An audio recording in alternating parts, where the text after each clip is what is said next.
Let us go through some of the best practices to perform batch loads into the database tables. First of all, we should minimize the number of connections to database. Establishing connection to database is quite expensive. If you end up establishing connection for each and every row, then you will not be able to scale up.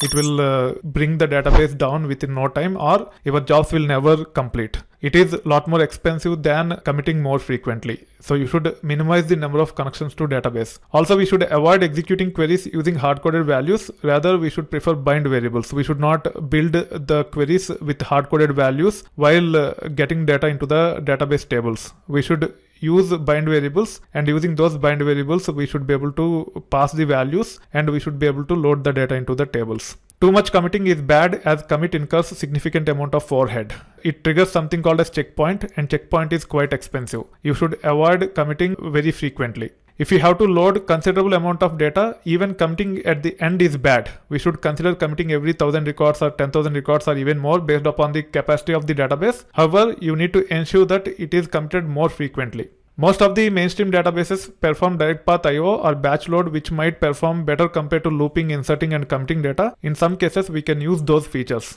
But if you wanted to have better control as part of your data loading process, typically we commit in chunks.